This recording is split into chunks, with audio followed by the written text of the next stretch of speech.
কক্সবাজার থেকে একটি বড় ইয়াবার চালান ঢাকা যাচ্ছে।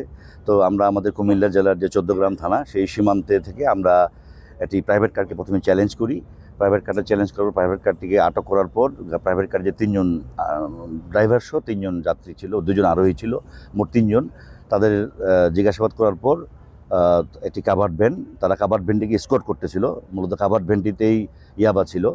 তো আমরা প্রাইভেট কারে ৩ জন এবং কাভার্ড ভ্যানের চালক এবং হেল্পার সহ মোট ৫ জনকে আটক করেছি এবং ১,৬০,০০০ পিস ইয়াবা জব্দ করেছি, যেটা আমরা এখন এখানে ড্রিল দিয়ে আমরা যে ওয়ার্কশপে এখানে কাটলাম গাড়িটা। কাভার্ড ভ্যানের পিছনে লবণ আছে, কাভার্ড ভ্যানের উপরে বিশেষভাবে ওটি ঢালাই করে ভিতরে ১,৬০,০০০ পিস ইয়াবা আমরা এখন জব্দ করলাম। তো মূলত এই প্রাইভেট কারের যে মালিক এবং কাভার্ড ভ্যানের যে মালিক, তার নাম শিপন শেখ। সেই কক্সবাজার থেকে এই কাভার্ড ভ্যানটিকে স্কট করতেছিল, কাভার্ড ভ্যানে ইয়াবা ছিল এবং সে প্রাইভেট কার নিয়ে সামনে যাচ্ছিল। তো আমরা গোয়েন্দা তথ্যের ভিত্তিতে, আমার তথ্য ছিল, আমরা প্রথমে তাকে আটক করে জিজ্ঞাসা করি, গাড়ি তল্লাশি করি, কিন্তু বলে যে কাভার্ড ভ্যান আছে। তখন কাভার্ড ভ্যানটিও আমরা আটক করি এবং কাভার্ড ভ্যানের যে নাম্বারটি সেটি ভুয়া নাম্বার প্লেট।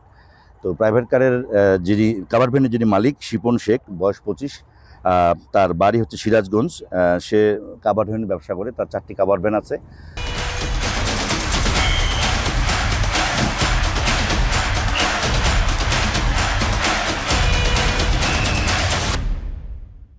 মূলত এর আগেও সে ফেন্সিডিল ক্যারি করেছিল, তার বিরুদ্ধে মামলা আছে। আমাদেরকে একটু সময় লাগবে আমরা কতগুলো মামলা আছে বের করতে, কারণ আমরা স্পটে মাল ধরে স্পটেই আপনাদেরকে ডেকে আমরা লাইভ আপনাদেরকে জানাচ্ছি।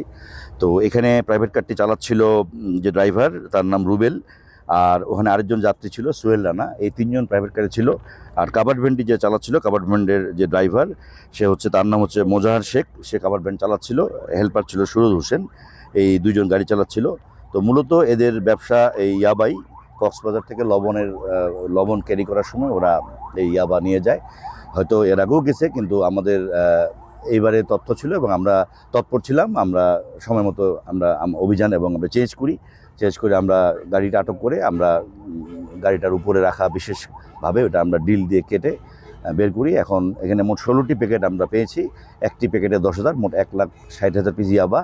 বর্তমানে এটার বাজার মূল্য আসে ৪,৮০,০০,০০০ টাকা।